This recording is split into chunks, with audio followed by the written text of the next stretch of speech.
And now we go to a Deputy Secretary General, in fact, Roxana Caliminte. It's a pleasure to see you online. And you are, of course, the Deputy Secretary General of GIE. GIE, some of you will know, some you may not know, it's Gas Infrastructure Europe.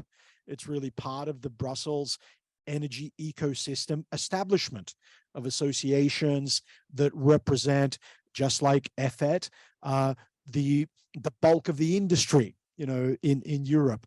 And Brussels as a town of legislation, needs industry representation. So just like EFET has 100 members, GIE, Roxana will tell us how many members they have, but it's certainly very many.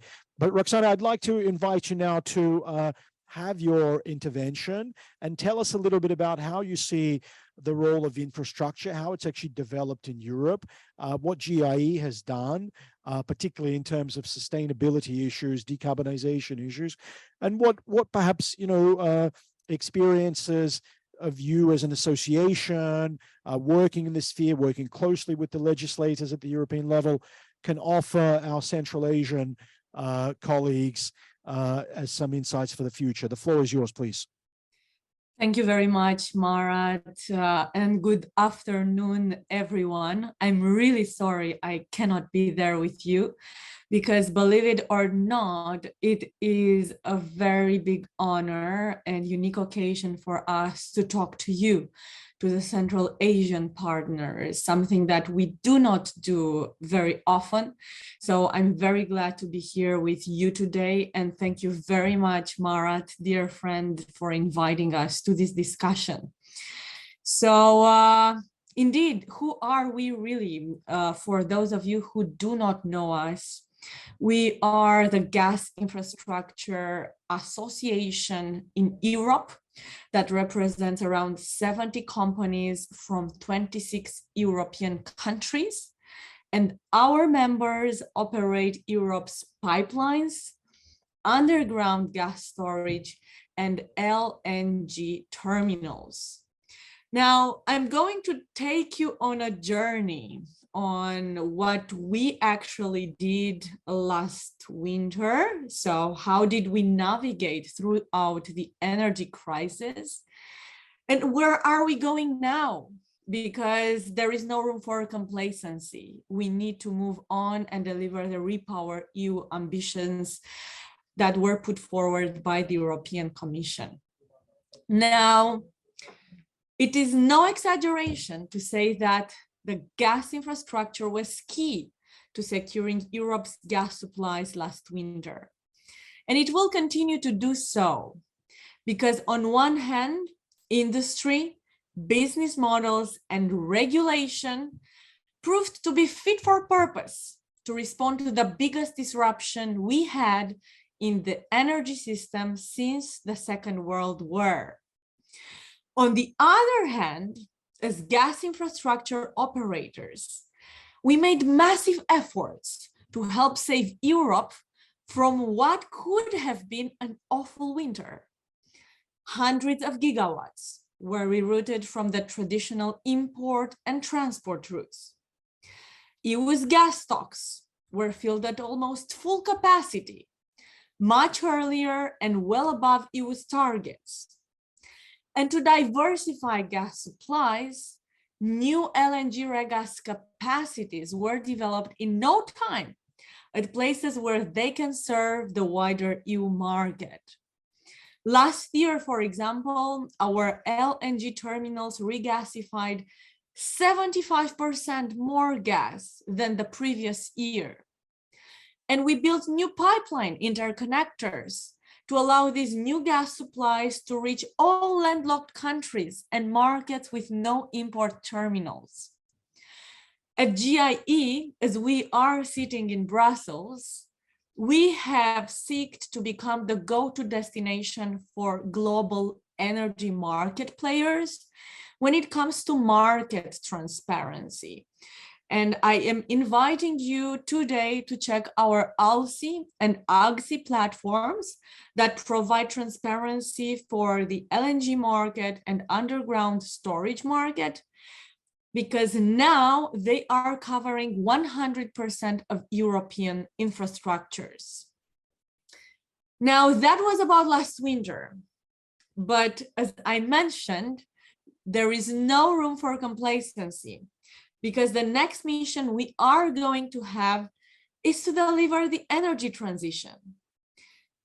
We are committed to delivering the REPowerEU targets, aiming for 10 million tons of green hydrogen to be produced in the EU by 2030, and for another 10 million tons to be imported. Now, these are not any kind of novels or dreamy scenarios, because let me tell you something, the first projects are already emerging. For example, last month in Austria, the first pure underground hydrogen storage in the world in a porous reservoir was inaugurated. And more than 40 projects are on the way in the EU. Also, network operators have launched 300 projects to convert gas pipelines into hydrogen pipelines. For instance, maybe I would refer here in our neighborhood, in the Netherlands, in Germany and France. It's done successfully and at full scale. And it shows how really the future industrial hydrogen corridors can look. This retrofit is also cost effective because it costs about three times less than laying a new pipeline. Our LNG terminals will be also the gateway to Europe for those 10 million tons of hydrogen. They can come in derivative forms, such as synthetic methane, ammonia, LOHC, or possibly as liquid hydrogen. And that will all depend on the technologies that will be chosen to ensure the global hydrogen trade in the future. And this is, again, not something that we dream of. This is something that we do, because around 20 projects are currently on their way. And you can check out all these projects on the website of the European Hydrogen Infrastructure Map that we've developed together with other stakeholders that are also based in Brussels and are representing the European infrastructure, be it TSOs, DSOs, and so on.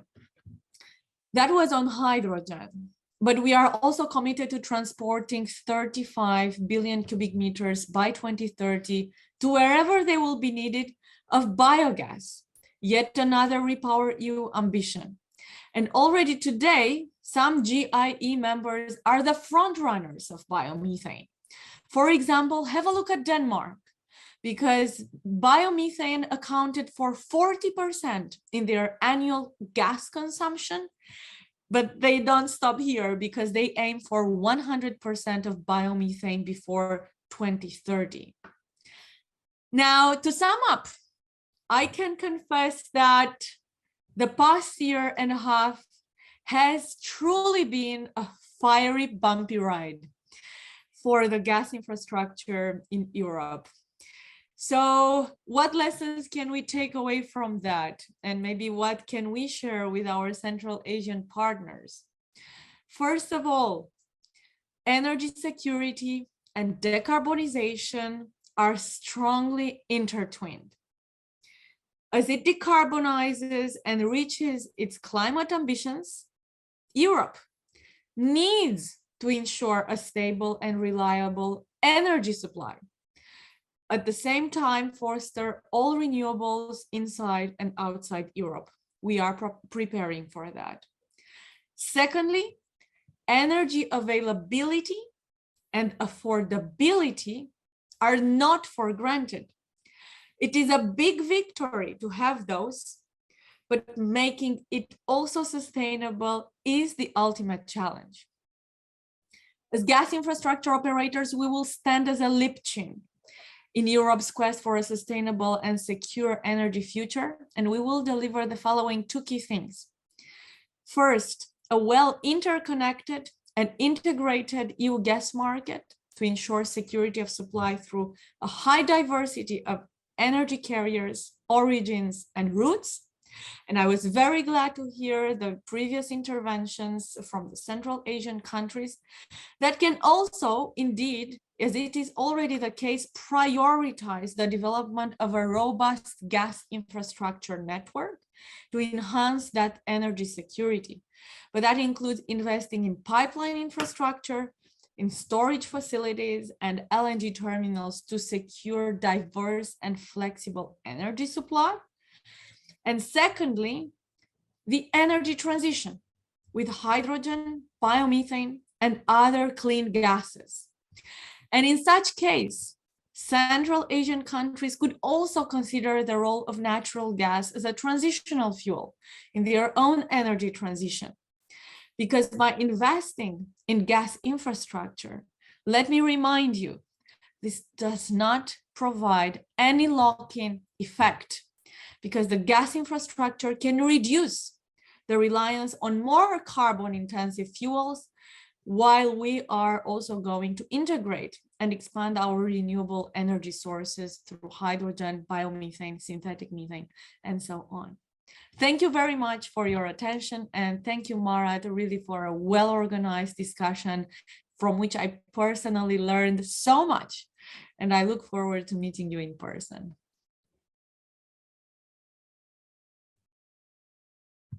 Fantastic, Roxana, really fantastic intervention. Great to, actually the last couple of messages you left us with, I think were very important. And I see Jan Haizmann sort of reminding me of one visit we had to Abu Dhabi, where I believe Jan, what was the main logo in that conference, World Utilities Congress there in the spring?